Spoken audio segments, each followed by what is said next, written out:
36 at 16. 100K for the 16. Niggas stick dirty, but his dick clean.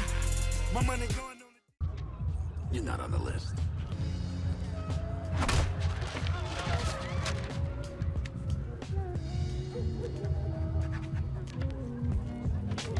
I am now. If I had to sum up Devil May Cry or DMC into one word, that word would be style. This game is soaking in it and oozing from it all around. DMC is a reboot of the infamous Devil May Cry games on the PlayStation 2 era, published by Capcom and developed by Ninja Theory. DMC was originally released on January 15, 2013 for the Xbox 360 and the PlayStation 3. It also got a PC release shortly after. What we'll be taking a look at today is the Xbox 360 version. Devil May Cry revolves around the eternal struggle of heaven and hell. Good versus bad, light versus dark, you know, demons versus angels. In this world, demons rule over the humans without them even knowing it, from controlling them with the media, pop beverages, and even fast food. It actually has a really strong political message here if you're looking for it. Mundus is basically in control of everything at this point. He controls the world through debt, as he has all the money, which basically means he has all the power. He demonstrates as the president of the US calls him for a bailout again. Is that clear enough for you? Well, Friday it is then. You have a good night, Mr. President.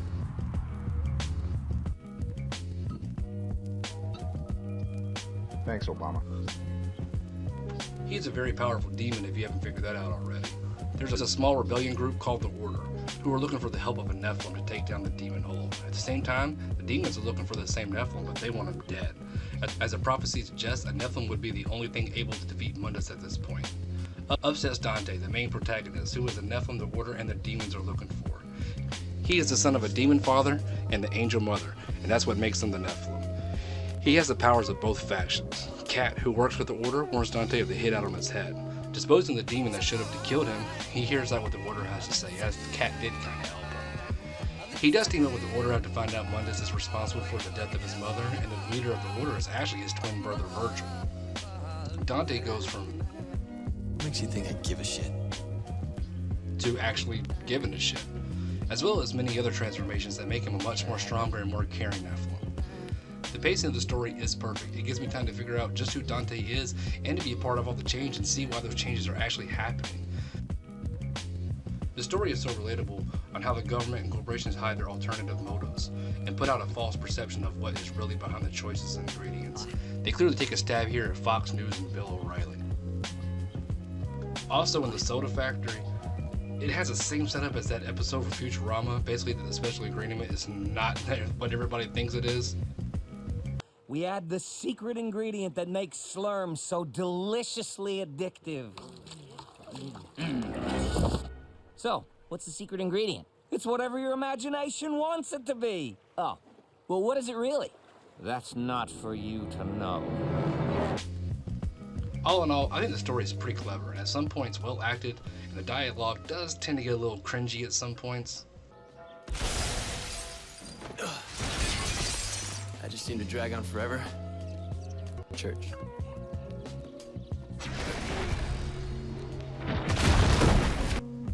But then it bounces right back with something awesome just like this.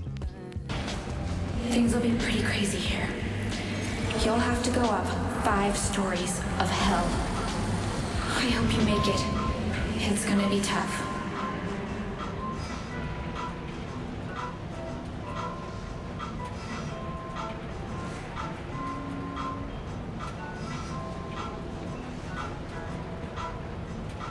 She was right.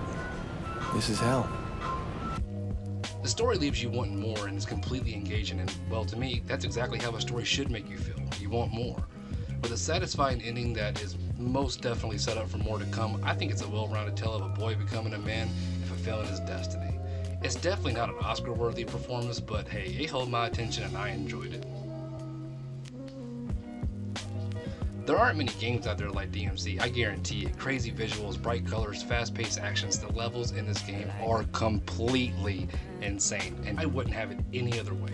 From fighting fat demons in a soda factory, to demons in a nightclub, To fighting your way through a news channel and being sucked in and being put on the news and have to fight off demons as a news anchor is telling lies about you from a helicopter view like it's a live action news story, man, these levels are so creative, and it doesn't hurt that they don't look bad either. So there's the real world, the normal world, but 90% of it, when it's time to duel it out with the demons, you get pulled into limbo, and well, there's no limit to how crazy things can get. Floating platforms to walls closing in on you, swinging platforms, the world moving around you, and manipulating the level design to make it possible to get to that next platform. I really like how they put words all around the level to show what's going on, or just label off what you're supposed to do, or spell out what the demons are thinking or doing, or just put out other random words to tie in with the setting. Hey. Man, Ninja Theory killed it. Excellent job. The level design, Dante and other characters and their movement. Cutscenes look so well polished and fleshed out. Awesome visuals. Very original and very cool. There were a couple of times I saw some clipping and some frame rate drops here and there, but honestly, it didn't bother me in the slightest, nor did it affect my gameplay. I noticed it, anyone would, but with so much going on the screen in the backgrounds, it didn't break my sense of immersion. I would just like to have conversations with the guys who made these levels, man. They're either crazy intelligent or completely mad, and well, it's kind of funny. Those things usually do kind of go hand in hand, yeah? DMC is a hack and slash with a new way to spice up the formula. Dante has his trusty rebellion and his pistols Ebony and Ivory make a return, but being half demon and half angel this time gives him a new way to perform combos that can seem limitless in so many different ways. Angel attacks are blue and light and fast paced. You use these holding the left trigger. Also, this gives you the ability to bring the fight to the enemy. If using the grapple button, you can use it to charge your opponent. Demon attacks are red and more heavy-handed attacks. You use these while holding the right trigger, and just like the angel attack, it's the opposite. You bring the enemy to the fight. It pulls off shields and pulls weaker enemies towards you, so you don't need to chase them down. When not using either, that's when your normal sword comes in. Using all three combined is one hell of a fun time. Combat here is deep as you want it to be.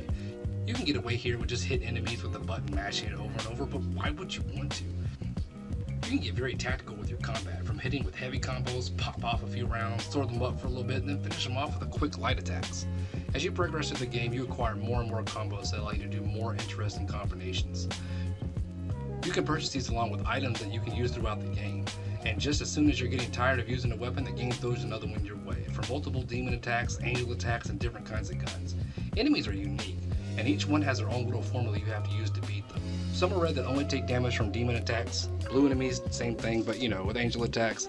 Some of the harder enemies seem so easy one-on-one, but later on, if they're partnered with a different certain enemy type, it completely makes you have to change up your approach. At the end of the day, whacking these things with your weapons never gets old. Just as you get more interesting weapons in the game, the enemies get more and more tactical and harder. Just when you think it's getting a little too easy, they throw another enemy type in your way. The pacing is just perfect. Towards the end of the game, it definitely gets a little hard. But the game prepares you for that. The game is cut up into 20 missions. Not all are ended with boss fights, but some do, and when they do, they're actually pretty clever. Giant demons and crazy designs give you a run for your money if you're not watching what you're doing. You really need to be strategic. There is no running and just hitting it to death. You have to watch for patterns and know when to attack, and usually when you do, they're pretty easy to take down once you figure out their formula. There's also quite a bit of platforming in this game. It can be frustrating at times, but all in all, I enjoyed it for the most part. Using the grapple from the angel and demon weapons gives you a chance to swing through levels and pull out ledges, or things out of your path to progress. And most of the time, the way that you would execute these are pretty interesting to say the least. The level of difficulty in this game, honestly, it can get frustrating as hell towards the end. The game basically about halfway through, it takes off the training wheels and lets you go with what it taught you. And, well, honestly, I didn't mind it. I enjoyed every second. Not one time did I die or feel that it was just being hard for no reason. I would usually die during the hard levels, and it was usually because my confidence was turned up to 11 and I thought I could just breeze past a section, not realizing I needed to slow it down a little bit and take heed of what was actually going on. But at the end of the day, this is definitely one of the best hack and slash games out there. With the ability to switch up your gameplay so rapidly, the game never letting you get too comfortable, new ways to play every couple of missions, new enemy types to learn out, and so many different weapons, this game is definitely worth checking out just for the gameplay alone. So my recommendation for this game is play it, definitely. You don't have to be a fan of Devil May Cry to enjoy this game. Honestly, I never was. I actually like the show a lot better than the old PlayStation 2 games. Please, don't kill me. It is a reboot of the old franchise after all, so honestly, it's kind of a great place to start if you haven't already. And if you are a huge fan of DMC, give it a shot. Yes, it's different in some ways, but I think for the better. Yes, old Dante was a complete badass, and if you were coming from that to the new Dante, he can't seem like a little brat compared to him. But let's be honest, the new Dante does seem like he would be like this in some way. Maybe he just hasn't grown to that grown man Dante like he was in the old games. Either way, this game really can't get that much better. Or so I thought. They released a definitive edition, which I haven't played yet, but it's on the PS4 and the Xbox One. So, an already amazing game with upgraded graphics and visuals? Like I said, if you find this game anywhere for a decent price in your budget, I would definitely suggest to go for it. I honestly don't think you'll be disappointed in any way. I think it's a well-rounded project with an intriguing story, great visuals, interesting characters with development, and gameplay that is worth the price of admission on its own.